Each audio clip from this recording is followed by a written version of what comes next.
Okay, I believe we are live on YouTube.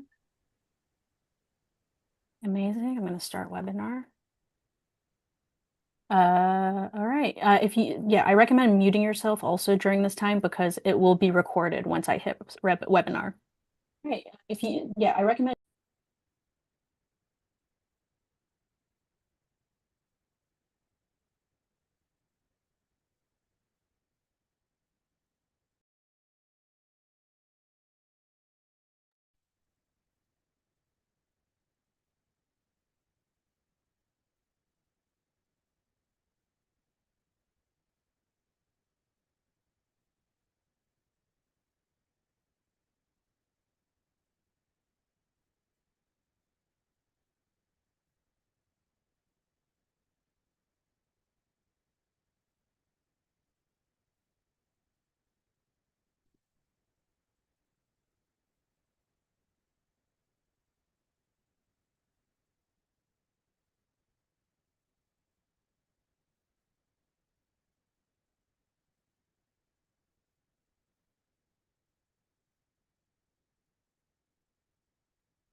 The Festival of Literary Diversity takes place on the ancestral, traditional, and unceded Indigenous territories of the Mississaugas of the Credit First Nation and the traditional homeland of the Wendat, Anishinaabe, and Haudenosaunee nations.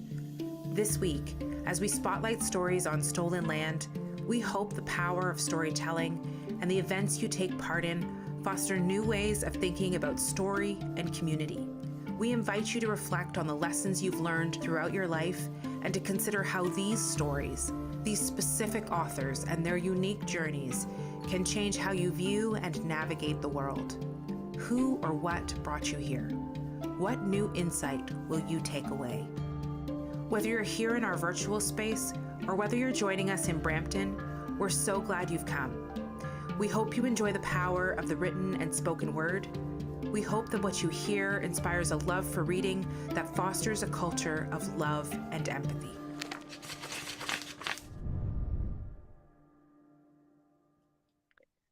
Hello, everyone, and welcome to the first event of the 11th Annual Festival of Literary Diversity. Thank you for being here.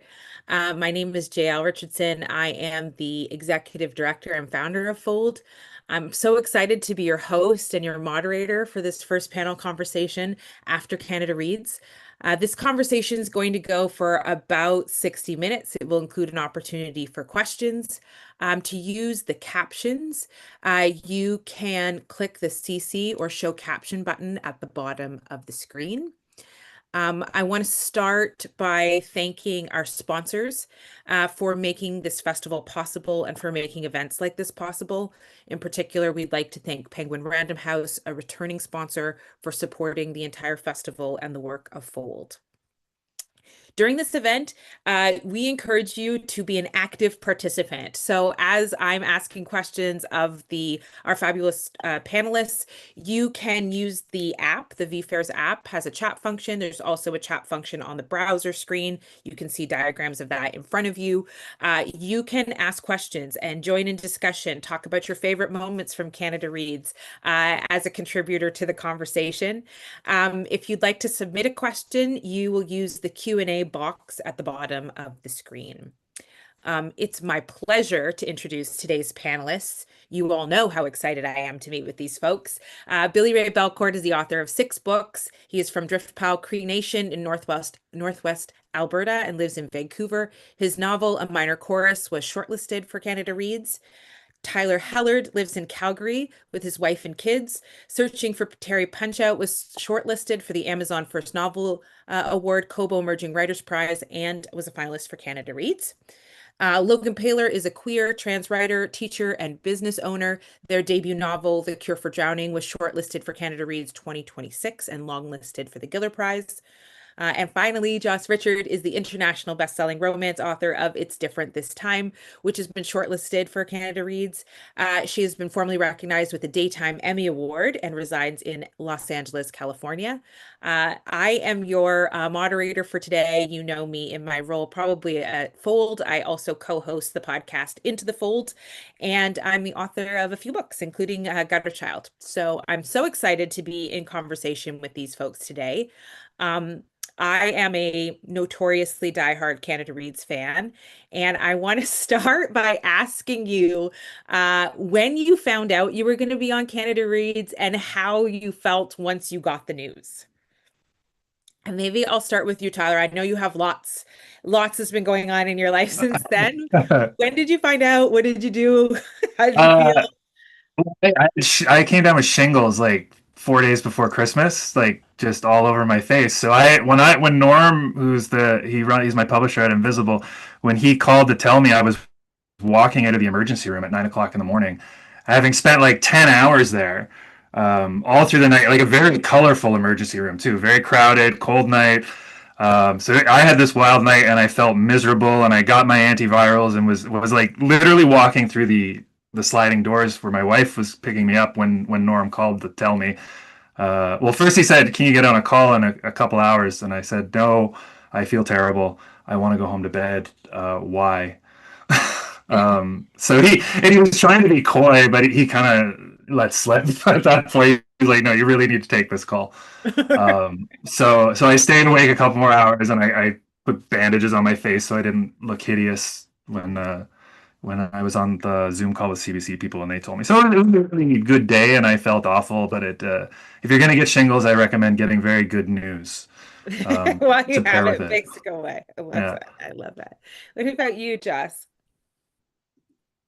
So I had a meeting set on my calendar for my team, my publishers and my agent, and it said media training call. And this was after I already did the tour. So I thought I was in trouble. Like I thought I said something wrong, and they were like, okay, this girl needs media training. Like we need to talk to her. So I was scared, and I thought they were gonna fire me from being an author. I don't know. I was like, this is bad vibes. I'm so nervous.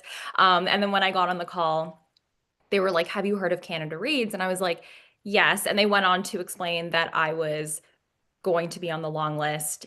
And that whole conversation happened. And then after I was like, okay, so I'm not in trouble. And they were like, no, like this is not a media training call. This is about Canada Reads.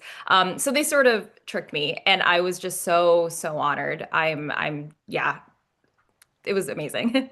Awesome. Billy Ray, what about you?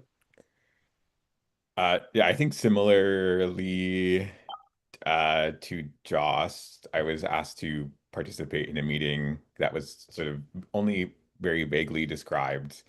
And maybe this is giving it away for future people if they do get some kind of vague email about a meeting. That's, and if it's December. But I mean, I know I'm pretty like firmly in, the Canadian literature world, and I've had a couple friends get on Canada Reads. So I mean, it was a thought You that crossed knew. my What you're mind. saying is you knew. The You thought knew. crossed my mind immediately. I obviously couldn't confirm until the meeting actually happened. But yeah, it was. I remember. Yeah, it was a really kind of funny secret slash reveal. Um, and I remember I was kind of like shaking a little. What about you, Logan? I think mine is kind of similar to both Joss and Billy Ray. I had a meeting put on my calendar that just had like logistics and moving forward. And my editor was retiring. That's like the previous news I had received like the week before this. And then, yeah, this meeting appeared on my calendar. So I went into the meeting legitimately thinking that my publisher was dropping me. And it's always a bad sign when you're like the last person to join the Zoom call. So my heart was beating so fast. I was just like kind of coming in ready to sort of like make my case about like, please don't, I promise, like it's worth it, hang on to me. But then instead, yeah, everyone from CBC was there and they were like, surprise. And I think my face did all the wrong things because I was just so expecting it to be terrible news that the fact that it was wonderful news, it really took like a second or two to like compute that my worst fear had not in fact come true, and instead it was something I had never even considered would happen. I love that. I wonder if it's a thing with authors where we just assume it's bad news. Like we assume that if it's vague and unclear that some sort of doomsday prophecy is going to get dropped on us, because I can see that. And perhaps Billy Ray, it helps that you knew that like December is the time where a vague meeting is probably good news in the writing world. But I also I love a lot of people are curious about how you guys get through this week or how you guys process it. And I'd love to know, like, do you watch the show normally? Did you watch it this time? How did you cope as the week actually like approached and started to unravel? Everyone's like, I'm still not okay. I'm still not recovered. Joss, do you want to start us off? And anybody can jump in. It's fine. Okay, I wasn't sure if you were gonna call on anyone. That's why I wanted to see if anybody had like I waited a second to see if anybody had that like urgent. I have to tell you. I was familiar with Canada Reads. I didn't watch it prior. I always was aware of the shortlisted books just from social media and Indigo, and seeing that label on it. But I didn't watch it. I'm the type of person that can't even read my reviews. So I feel like to watch it would be like someone reading all of my bad reviews on television. And I'm just frankly not strong enough for that. I'm so happy and supportive of all the other authors and the champions. So I was doing my best to share everything that I could on social media, but to actually watch it felt I couldn't do that. I can identify. I can't look at reviews at all. It's just like not something I'm strong enough to do. But so you didn't watch anything. You didn't watch like all you saw were social media clips. Yes, I heard like little things. I had friends that watched it, and I was like, no, don't tell me. It's okay. We're good. So I saw like little bits on social media, but yeah, I absolutely did not sit and watch it. I think the first question, I tried to watch the first episode, and I think one of the first questions was like, what was the least satisfying book to read? And I was like, yeah, no. Yeah. I'm sorry. I can't do this. So yeah. It's so true. The questions on day one like went right at it right away. It was quite Yeah.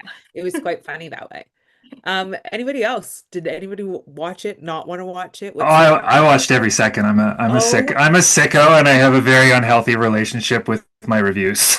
I do now. I worked so hard leading up to this. I've like cut all social media out of my life and all that, and then Canada Read started, and I've fallen back into a lot of bad habits, which I now have to kick again. I had never watched it previous years. I'm more of a radio guy, so I'd listened to it, and I'd always taken the approach like I had very rare, unless I had just coincidentally read one of the books. I would always listen to it on the radio and let the defenders kind of talk me into buying those books previous years. So leading up to this, I actually went back and watched the last 5 seasons, and it's a way different experience when you're looking, like when you can see their faces versus just hearing them on the, like it's a different show. So that started to get me a little nervous, just because like some of the panelists look really stressed, like when you can see them, and I was concerned for Steve and the others.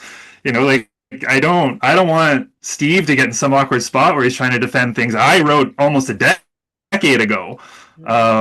So that was a bit weird. But then we got up every morning. My kids watched the first half with me before they went off to school. I sat in my robe and had my coffee, and we had a great. I don't know. My wife sat with me. We had fun. Her parents were in town for the last 2 episodes, so they watched with us. It was a weird morning here. It was like 8 o'clock in the morning when it's on in Calgary. So that's a hot start to the morning. That's a lot. That's a lot. It was a fun week. I can't believe you still describe it as a fun week. That is very admirable. I mean, you have to, like, my book's way older than most of the others and is much smaller. So like there was nowhere to go, but like there was no way I was coming out of this not happy. Like even if I just walked out, even just with the book sales and getting to know Steve has become, like, I love that guy so much. We text every day. If I just walked out with that stuff, I would have been happy. But the whole experience has been so good for me and the book and everything else that I can accept people saying mean things about me on TV for all this benefit. It wasn't so bad. And Tegan and I have exchanged a couple emails now, and we're good. It's good. I'm glad healing has happened. Loki, Billy Ray, did you guys watch? I tried not to, but I'm surrounded by people in my life who have been Canada Reads fans, like diehard fans for a long time, and who were just absolutely locked in. And yeah, on the West Coast, everything kicked off at 7 a.m. and my phone would start exploding at about 6:45 every morning. So I tried and failed to not engage with the debates at all, and ended up sort of getting it all live texted to me every morning, regardless. Yeah, it was intense. I love that everybody's like, you have to, like, you can't get away from this. This is just what's happening to you. Billy Ray, are you in the middle of a semester? Was the semester done? Like, is it even an option for you to be able to tune in to watch? Well, so classes had ended, so I didn't have to be on campus that early that week, but I also did not watch. And but my partner did. And he gave me dispatches. But after my elimination on day 2, I was able to, I tuned out pretty much. I sort of paid attention, but so it was sort of it was a 2-day thing for me. It's so funny to be because honest. I feel like if I was in it, I'd be able to watch it easier when my book was out than if my book was in, right? Like that's how I find it fascinating that you were like tuned in for the days when it was most volatile, I feel like. Yeah. I mean, I listened to your Instagram lives. I continued doing that. Wow, that's good to So know. I was still getting the tea. That's good. I'm glad you were able to do that.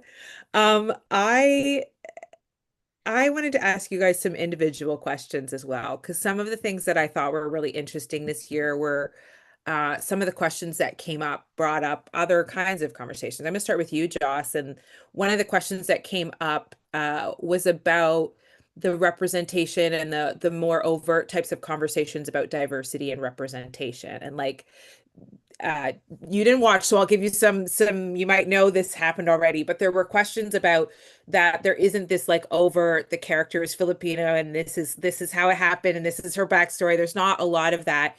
And Morgan brought up the fact that was a choice you made. And I wondered, I like this After Canada Reads conversation as an opportunity to hear from the authors about their choices that they made. And, I'm really supportive of that choice. So I don't want you to think this is like some threat, like, why didn't you do something? I'm curious how you respond, what you say, and about the decisions you made in your writing that you're really proud of.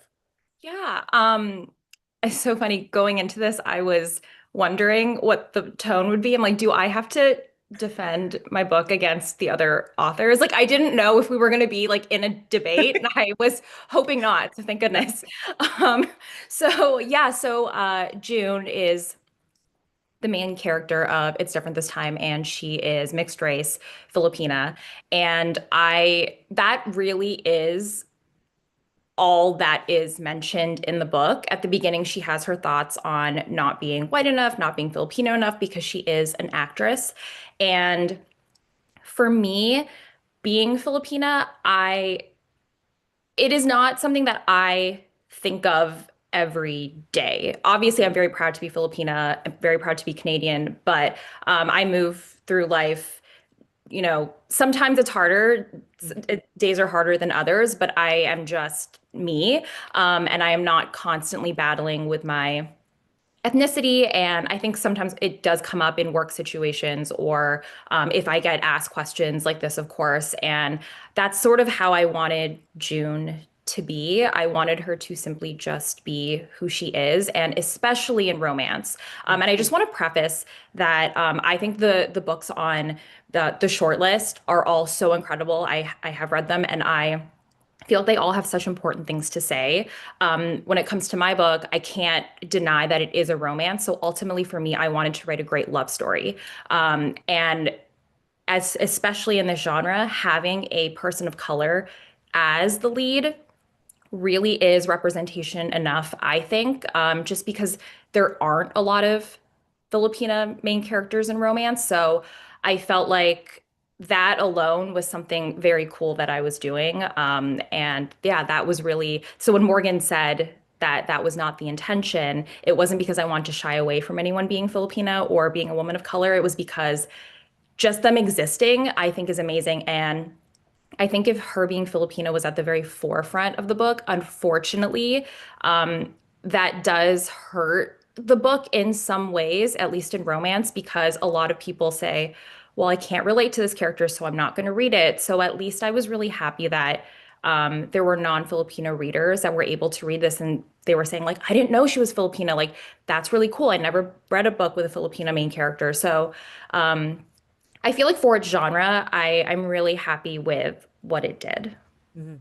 I think one of the things I said in the after conversation is like it's so important to have that choice. I think there have been times in the industry where you write a book and you're from a marginalized community, and that is you need to like be present and put that in and wrestle with it and show the audience who, and I stand by the fact that every author gets to and should make their own choices about things, and that um some readers will connect to that, and some readers will be like, I prefer this, and that's great. Congratulations, so that's great. So I appreciate you say that. I want to spin it to another choice that was made that became highly controversial, which brings up Billy Ray, which is about quotation marks. I Mhm. don't know if you're aware, but there was an aggressive conversation about quotation marks that started on day 2 of Canada Reads, but still continues to this day.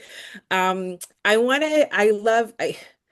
read your work, I've read your poetry. I know you are just masterful with words and with all that you do in a very particular way. Mhm. And so I am so excited to hear your defense of the quotation mark or lack of quotation marks in novels, a little bit about the choice and about whether this is something that you do in all your novels or you make a choice based on novel. I'm curious what your thoughts are on the punctuation wars. Yeah, that was it was interesting to find out that that was a heated topic of discussion. I coincidentally did there's a Walrus essay about this that I was interviewed for a year or two ago about it's the writer of the essay arguing that there's a sort of sudden upsurge of novelists foregoing quotation marks. Mm, It of course has always been a practice in fiction, right from its beginnings. For me, with my novel, I was thinking about it's sort of so the novel has a few like postmodernist mm, characteristics. One of which is that I was interested in bringing attention to the fact of the novel's constructedness.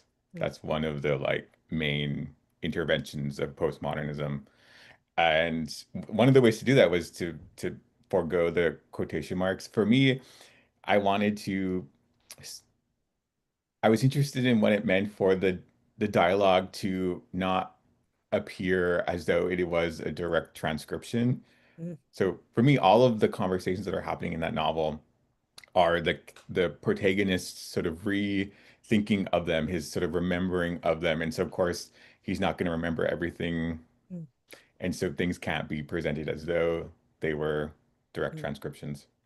I think I mean, obviously, I do want to hold space for the fact that people are allowed to have a a preference for quotation marks and to dislike it when it's not there. I think for me though, like it's important to uh, remember that there are things happening in the text that might require some interpretive labor on your part as a reader.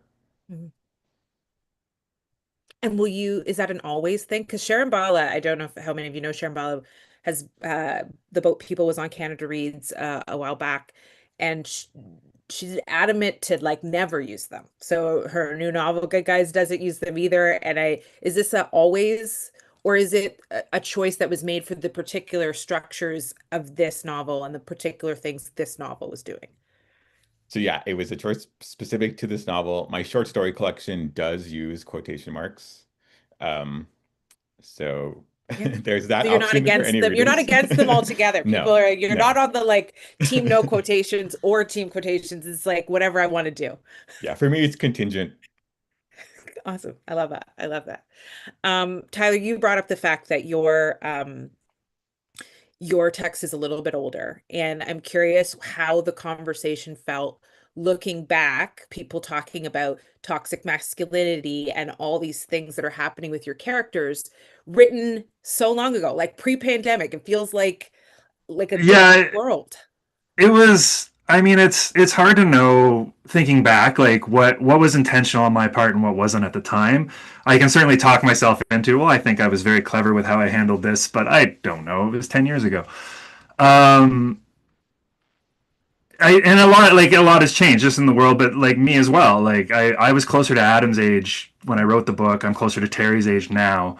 When I wrote it, my son was 3, my daughter was in utero. He's a teenager, she's 10 now. Like I'm a very, there's a lot of perspective that comes with a decade. I don't know if I would make the same choices now or not. I'd have to start from scratch. It's hard to say. But I thought like I said earlier, I was nervous that Steve was going to have to defend things I wrote, which seems grossly unfair to the defenders. But that's what we all signed up for.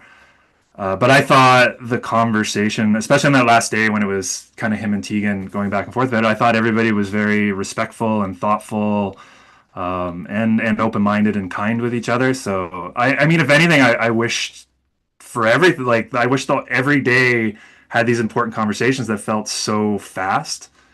And I wish there was more space for all of it. I mean, I don't know if it makes a very terribly compelling TV show if it's 4 hours long. I certainly don't think the champions would sign up for that, but at least it's they're good conversation starters that people can take away. Hopefully. Awesome. Awesome. Well, it brings up, everybody wants, I feel like everybody who watches it, who loves it wants more, but there is like an entertainment value to the show. Before I go into some of that, I want to give Logan a chance. I feel what was so interesting about The Cure for Drowning is it probably got one of the kindest treatments I have ever seen on the show, which is great. It's a great book. So, I'm curious if there's anything you were nervous would come up or any questions that you were sort of like, this is how I would have defended this, or this is how I would have talked about this, because, we did have a very gracious group of panelists, and there was a lot of favor towards the Cure for Drowning from the beginning. Were there things that you were like, please don't talk about this, please just don't bring up this, or was it all just like easy peasy? Yeah, I mean, I was definitely nervous going in. I'll be honest, there was a minute like when back in December where I seriously considered not participating. Just because, some of the topics in the book and being visible on the internet. There's quite a small but vocal portion of readers who object to a lot of things in the book, and so I was definitely nervous going in that that was going to be forefronted. So I'm extremely grateful to all of the panelists and to all of the champions, because the conversations felt very productive, and you're right, like it was very kind. I was so blown away and pleasantly surprised. Yeah. Well, I think that I'm so glad you said that. I'm so glad on two fronts. I'm glad that you kept your book in and you didn't pull back. I know once your book is visible to that many people, there's just more voices, right? There's more celebration, but there's also more criticism. And I think, the things that non-binary and trans authors have gone through over the past, it was such a beautiful treatment to be able to have that experience for the book. And so I just want to say I'm very glad that you did not pull the book out. I'm very glad that it was a warm reception, and we can hold on to that positive in a world that's kind of truly messed up right now. I'm curious if there was anything that you all saw, like to open it up to all four of you, that you saw about your book or that you saw in the conversation that shifted the way you think about your own reading, about your own perspective on the world. I know some of you watched and didn't watch, but the overall experience of being involved in Canada Reads, has it changed the way you are approaching or thinking about your writing or your reading?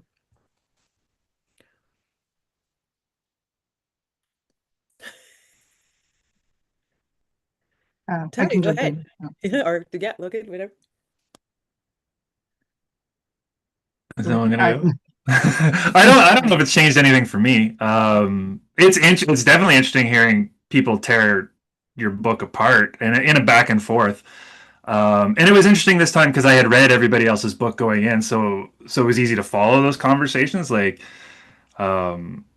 I don't know if it's necessarily fair that Joss and Morgan had to stand in for an entire genre, but it was definitely wild to watch that conversation happen and have like a stake in it and be aware of the books. Yeah, I don't know if it'll change anything going forward. I think it reaffirmed to me that reading books and then talking or even arguing about them after is an important part of having books. Like, it's not enough to just read them and set them down. You do got to talk about them with people. And yeah, I enjoyed every conversation I had on the show. I love that. I love that idea that, yeah, the talking about it is so key, and understanding how to, you brought up, I say you, Steve brought up a really great point about the question of the reader in the debates that I thought was really important. This idea that like maybe I'm at fault as a reader when I'm reading this, and it's not the fault of the author and things like that. But I want to pitch it to you, Joss, in that question about defending the genre. Like, your novel is the farthest a romance novel has ever gotten. There was some good questions. Were there things that you like wanted to make people know about the genre? So for me, similar to what Tyler was saying earlier, just the sentiment of the fact that it made the shortlist, like that to me was already the win.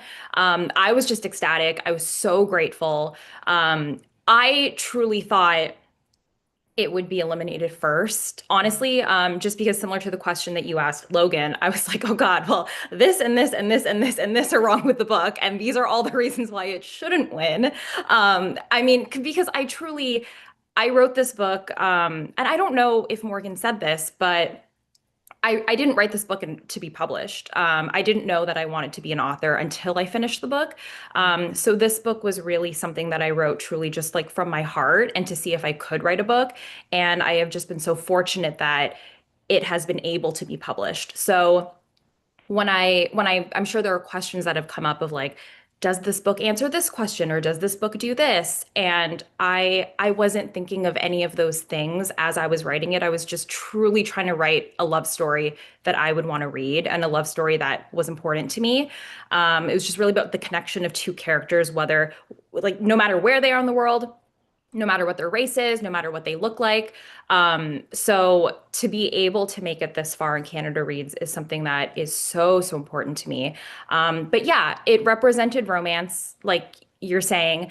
And I think that's very scary. I think it showed me that people love romance, but maybe not romance with like a capital R. I do feel like books with cartoon covers, books that have smut, those are things that are still not necessarily taken seriously, not from a business perspective, because romance is one of the leading genres in book sales. But I just don't think readers and authors maybe get the same respect from that. And I mean, ultimately, look, I'm just happy I made the top three, and I'm hoping that this paves the way for other romance books. And yeah, it was a lot of pressure though. It was a lot of pressure to represent romance. Just a little To bit. answer your Just question. a little bit. Just a little, yeah. Logan, what about you? Was there anything about watching or being a part of it that changed your perspective on your writing? I don't know if it changed my perspective on writing. It certainly drove home for me that, once a book is written and once it's published and out in the world, like that's it. Like as a writer, you have no more control over it. You have no more it belongs to the readers now, which I think is a really wonderful thing in a lot of ways. And so certainly one of my favorite parts of being part of Canada Reads was just the chance to meet so many readers and librarians and booksellers and so on at events over the past few months. And just, yeah, get to meet people who are as passionate about books as we all are, and who are out there, every single day, talking about books, starting these conversations, and just, loving reading for its own sake. Okay. Billy Ray? I was going to mention earlier too that I have followed Canada Reads for a while, in part because I think that it illuminates an interesting current in the history of Indigenous writing and publishing in the country. And I have taught various segments in my Indigenous writing classes to illuminate certain trends or, um, you know, problematic lenses that are applied to Indigenous writing. Mm. Uh, and I think it was interesting for me to sort of experience how Elamaya was sort of ready to sort of engage with the various ways that an Indigenous book would be taken up. Um, and I think that I'll be sort of curious to see how, going forward, how, what sort of new things, the ways that Indigenous books continue to be discussed on Canada Reads.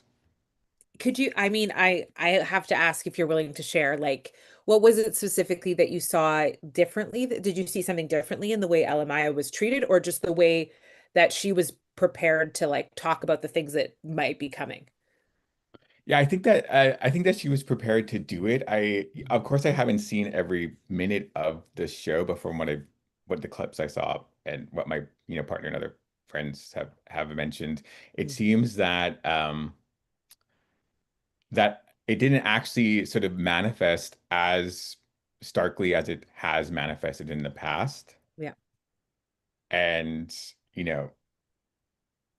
whether or not that was like to the book's detriment in the competition is a question that could be thought through. But the questions that were asked of it were sort of of craft, and Yeah. that's not always the case of so maybe that was a good thing. Mm-hmm.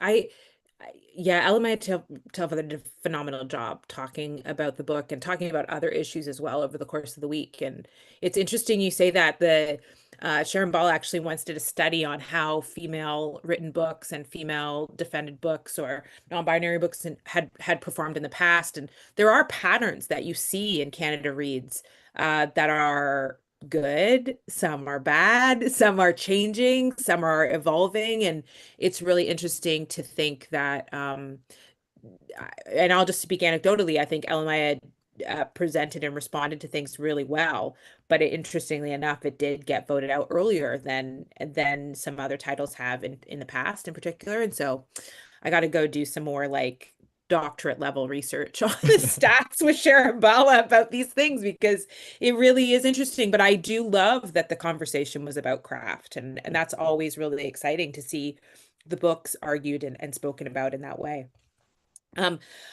A little bit of behind the scenes. I'm going to get some questions from the audience in a minute, but I'm curious if there are things that viewers, fans of the show might be interested to know, things that go on behind the doors that, what was your relationship like with your defender? Do you talk to them often? I think people who are big fans of the show love to know a little bit about that sort of insider experience. So if there's anything that any of you are willing to share, that would be great. I was leaving voice notes for Morgan, even though I didn't watch the full thing. It was just more so like, oh my gosh, we made it. Thank you so, so much. I'm so sorry you have to do this. I felt like I was constantly apologizing to her. Because yeah, like I know Tyler said this. I feel like I'm echoing everything Tyler says, but it's so crazy to have someone else defend your book, which such an honor, but also like she has no stake in this. She could just be like, bye. You're right. This book sucks. So, I felt like I was so grateful to someone who was so passionate about the story. So yeah, I just left her these voice notes after, I think it was 8 o'clock when it was over on my side on the West Coast. I was like, oh, I heard it made it. Thank you so much. Or if it didn't, I was like, you did an amazing job. Thank you. So yeah, I was leaving her a lot of voice notes. But none to like say like, hey, if they ask about this, say this. No, because I didn't want to put so much pressure on It's her. hard. Yeah, because also it's like she's not going to that conversation as an author. She's going into it as a reader, and I didn't want her to be thinking too much about the behind the scenes of the book, but more so like as a reader, what she took from it. We met in Calgary for an event, and we were able to talk in person, and that was really the moment where I was like telling her about like the representation and why I wrote characters the way I did. But during the actual week, I felt like she was probably under too much pressure. I didn't want to like be feeding her or anything. I love that. Steve and we became so close. We have plans to get our families together this summer. We talked through the whole thing. We worked his 60-second intros. Worked on those together. He would write them and he would record them and send them to me and ask if anything was missing. It was funny. He I had read the books and I had armed him with a lot of in most cases kind of nitpicky literary criticism that he could attack with. He didn't want to. He really like I was so happy that people kind of fell in love with him on TV because he really is that guy. He is the nicest guy. Just a sweetheart, and he just really wanted to be positive the whole time. So I love that guy. I'm so grateful to him, and I think we're going to be friends forever.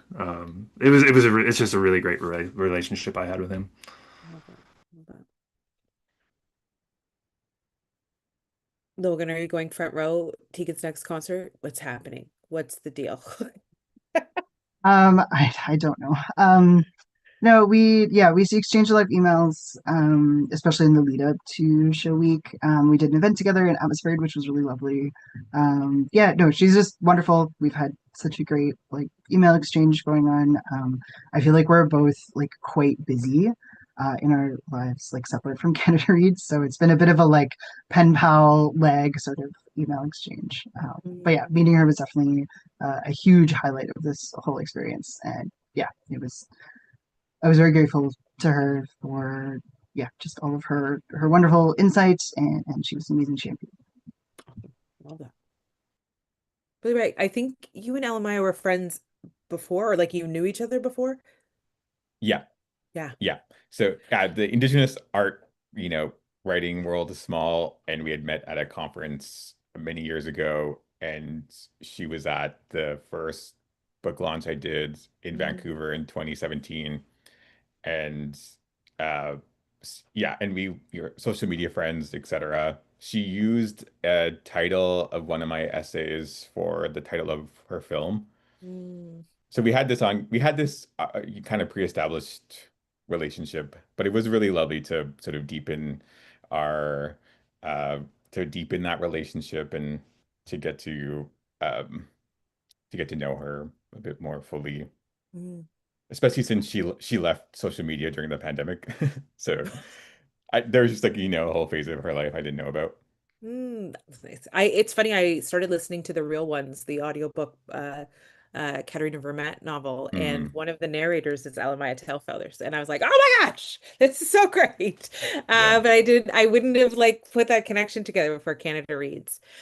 Before we take a question from the audience, I would like to know if you had a friend who was going to be on Canada Reads, what advice would you give them? And I'll start with Billy Ray because I feel like you have a deep repertoire of knowledge about the show. So like, what advice are you giving to a friend who is up next?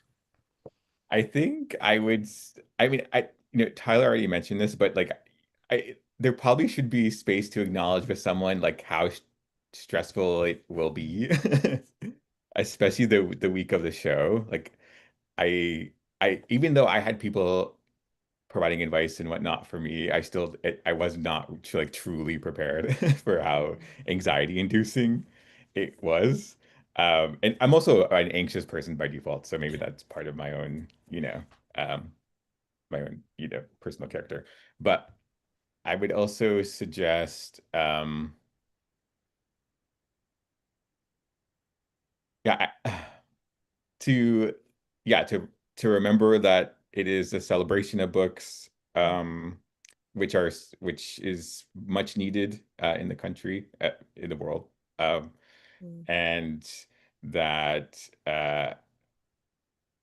and to encourage. I think one of the lovely things about it that I also didn't really expect was the way that it opens up lines of conversation and connection, both with like people within the industry that I hadn't met before, but also, readers and booksellers, and to think of those moments as like the important moments that Canada Mm. Reads makes possible.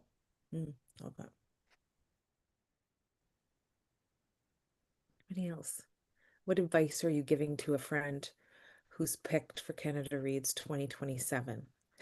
I don't know if there is a way to prepare for it. I'm friends with Mark Tewksbury, so like when the short list came out, we had him and his partner over for dinner to get like, Mark, help me out here. What's going on? Mark, for those of you who don't know, Mark Tewksbury was And the and he defender. he told me everything. Like yeah, he defended Washington Black 3 or 4 years ago.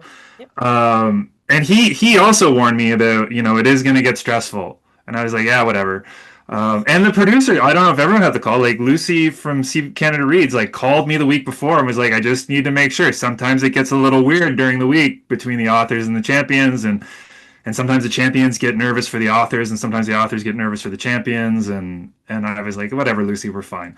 But after day two, I talked to Steve on the phone. He was like, he had a really busy week because the Leafs were still playing, so he's still working. He was wiped out after Tuesday. And I was like, Steve, forget tomorrow. Just go to bed. Go to bed. Like I all of a sudden had all these concerns about him, which I didn't expect at all. So I guess advice is just listen when they tell you to like take a breath. I don't know if there's any way to tone down that anxiety though. But also, I'm like Billy Ray. I'm a naturally anxious person. So, yeah, it's occasionally overwhelming. Just, have good people in your life. And like I said to Steve, stay hydrated. So That was the important. scariest week of my life, truly. Mm. But no, it was like so stress inducing. I've never been more proud of myself and also feeling like I'm not a good writer at the same time. It's so weird. I think you go through mixed emotions. It's a roller coaster. But I would say for anyone that goes into it is to also just remember that art is so subjective. And we are not comparing apples to apples. It is apples to oranges. And that I think what I would do if I could go back is just like enjoy it as opposed to being worried like what was going to be said or how far it would be or how far the book would go, because it is such an honor. It really is such an honor, and I think sometimes that's forgotten the week of. Love that. I think everyone kind of summarized it. Yeah, it is a very intense process. It's a very busy week. There's a lot of emotions. I think one thing I was a little unprepared for that I would suggest someone in future think about is that certainly at the beginning, I didn't quite realize just how much time there was going to be dedicated towards like publicity, but also like communication. Like there's a lot of stuff that happens behind the scenes in terms of logistics and communications and organizing publicity and events. So yeah, to a future Canada Reads author, book it in your calendar as though it is a more than part-time job that you have just been handed. um, it'll be I found it extremely challenging to squish in around like the other three jobs I'm already working. So having that time in your calendar will make a big difference.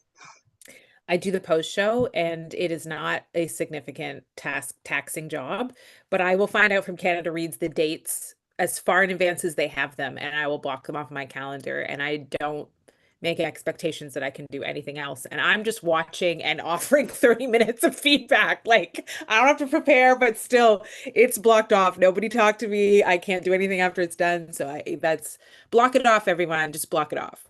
There are some really great questions in the chats, in the question and answer box. Some are quite difficult. I'm going to start with one of the most difficult. And it is, what book would you choose to defend if you were on the show? Now, I'm going to give you a caveat to this one because this is really hard. If you have the book, say the book. But if you have like a parameters, you may not be able to name the book, but this is what I'd be looking for. Feel free to do that as well, because I think picking a title feels like you're picking a friend and abandoning all the other friends. So if you were to defend a book on Canada Reads, what book would it be? Or what would go into that decision? Nobody ever wants to go first. No one ever wants to go first. I don't really have the specific book in mind. I think I would, having done this experience from where my publisher is, I think I would stick to those indie publishers, which isn't. I'm not tut-tutting the multinationals. Obviously, they publish great books. It's just this is an ecosystem, and Invisible is a nonprofit. So like the sales bump we're getting out of this, it just gets fun. And like their mandate is to publish new authors, unknown authors. They publish small books. They publish weird books. So the sales bump they get to see out of this, like, really is going to help fund another, the next few years of unknown authors that are going to come through them. So to receive, like, to get the benefit of that, I like, it would be, if I ever had the chance to pick a book on Canada Reads, it would be silly of me not to pay that forward. Just because it is such a, it's like, I think for each of us as authors, it's the same sort of, we all get something from this. In terms of our publishers, I think Invisible percentage wise is going to get a much bigger wave to ride out of this, and there's a bigger long tail on it, just because of its nonprofit status. So if I pick an Invisible book, it'd be maybe Cattle, which is a release one. Smokers Union, I think it was called, by, I want to say, Patty, I can't remember his last name. A book like that. There's just so many beautiful indie books. Yeah, so I'd pick one of those. Awesome. I read 26 Knots. I think 26 Knots by Bindu Suresh was my first Invisible book, and I loved it. Yeah, I think that one came out and like my book and that book, we all benefited when Michelle Winter's book hit the shortlist for the Giller. And I think that was 2 years before mine came out. So that created, this surge of new money for Invisible to find books like mine. And they publish like poetry that only ever sees 150 copies, and that stuff's like, it's important to have that stuff in the world. And I think right now, when you got, Tim Houston and his merry band of Philistines in Nova Scotia taking a meat cleaver to their arts budget, like that's permanent damage that's happening. And I'm afraid that we're all just one election away from a lot of new writers not getting the chance. So for me, like, it has been important to see the ecosystem benefit from little books like mine getting, a platform like this. Awesome. Thanks. Anybody else have that gave you plenty of time to think through your title, what you might recommend? I do have one. Yeah. In part because it's Liz Howard's Letters in a Bruised Cosmos, which is a poetry collection. So I'm setting myself up for a challenge, and because poetry is much, rarely defended on Canada Reads. I think I would pick it in part because I teach it every year. It's the one book that I required my large lecture Indigenous writing students to buy for the last couple of years. So I'm very familiar with it. So if I had to defend it in a week, I could, I think. Mm, It's love a it. beautiful, yeah, a beautiful poetry collection that mixes like Anishinaabe philosophy, Western science, and Liz Howard's specific kind of feminist, decolonial sensibility. Love it. Awesome. You guys are so brave. Like I name somebody and I will sit out the corner and like question myself forever. Logan or Joss? I don't even know if this book would qualify for Canada Reads technically. But it's just a book I read recently and love, and I think lots of people would read it. It's called This Book is a Knife by Ellie Fox. It came out last year. It's excellent. It's probably one of the best books I've read recently on climate collapse and kind of our current world. And I think a lot more people should read it because it's not, I don't know if it's that well known yet. Love it. I would say sticking on the theme of romance. This is actually a book that isn't out yet. It comes out in June, but just in time for next year's Canada Read, right? So it's actually by Lavanya Lakshmi, who you might know, Jael, actually. But she has a romance book coming out in June, and she's Southeast Asian, and I think that I actually just started it, and I'm so entranced by her words and her representation in romance that I would, before it's even done, I feel confident that I would choose it. And do you know the title? Do you have the Leave and Come Back? Sorry. Leave and Come Back. And it's so funny that you say I have to be just to be perfectly honest, Lavanya is chair of the board of the Fold. So there was no intent behind that, just happens to be. That's a coincidence. That is a coincidence. We Yeah. love her. So when you say that, it warms my heart to be able to like set her off like that with such a recommendation. So thank you for that. All right. Some other questions that came in. There's so many, and we definitely won't get to them all. So please go to the after party to ask some of these. There was a question for Billy Ray about the quotation marks. And the question is, were you frustrated that the conversations were about that? Would you have rather it been more about other things? Or did you like that the debate was about craft? I do feel that really there was so much about the book that did not get to be discussed. In part because it was eliminated day two. That's just the nature of the show. But I do I think of like Ella Maya's really beautiful remarks after on the day one closing about the characters in the novel representing sort of overlooked, marginalized, Indigenous people that are directly relate to real life experience. Like there's so much of that in the book, and that for me was really the core of it and what I wanted to do most urgently.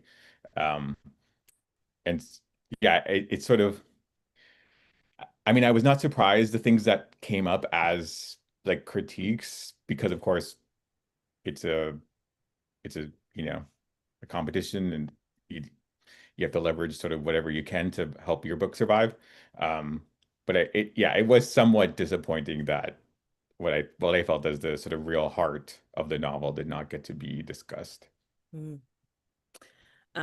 Such a great book. It was it was a great conversation that was like teased out and not given its full space, which is one of the challenges of the show. But I'm hopeful that all the people who read it are doing that great discussion and conversation for all of the books in that way. I want to finish with this question, which is what's next after Canada Reads? And I think really the question is, what are you working on now? What are people going to get to look forward to? I'll start with Joss because I know Joss has like a ready to go answer. So Joss, why don't you start it off and then everybody else can sort of prepare. Yeah, so my second book comes out August 11th. It's called Let's Kiss and Tell, and I am currently writing my third book, which comes out summer 2027, and then my fourth book comes out fall 2028. So a lot of writing. Love that. Love that. Can I ask a question that came up in the chat?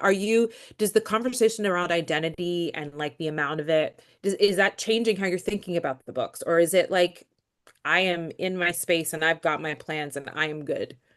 Yeah, I try not to let either reviews or what people say about the book, you know, influence what I write, Yeah. because I just feel like I would go crazy. But I am absolutely not opposed to writing more about Filipino culture. I just feel like I would want it to make sense for the story. And I feel like if it makes sense for the character, then absolutely. I'm not intentionally shying away from it. So yeah, absolutely. Yeah. Love that. Love that. Who did we heard from? Everybody else. Logan, Billy Ray, Tyler, anybody have something coming up next?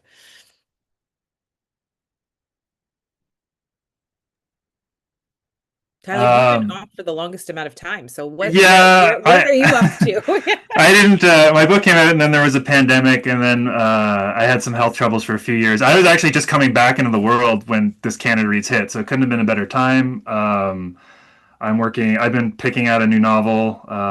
I'd say it's about a third of the way done now. Who knows? And I've actually been picking out a book of essays about pro wrestling for like 7 years.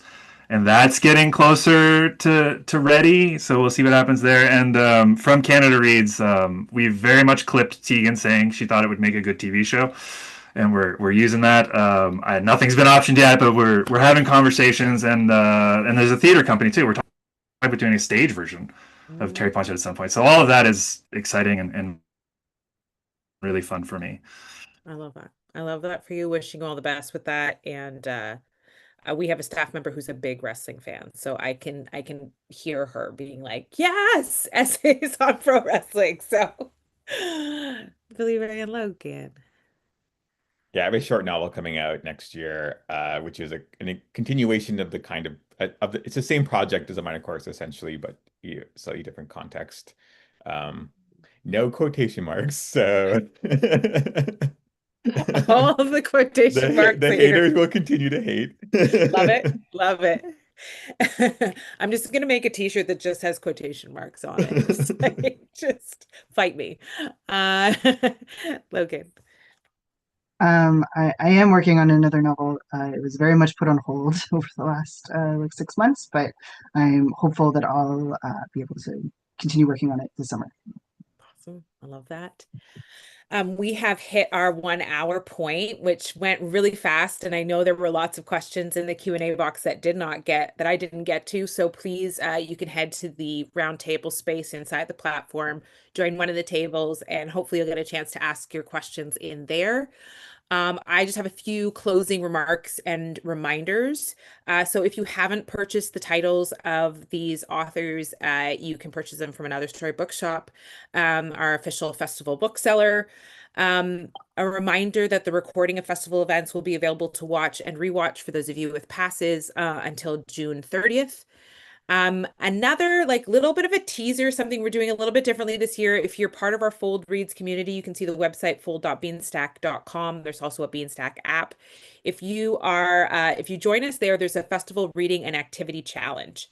And once you join it, you can go under activities and there's an opportunity to enter codes every day.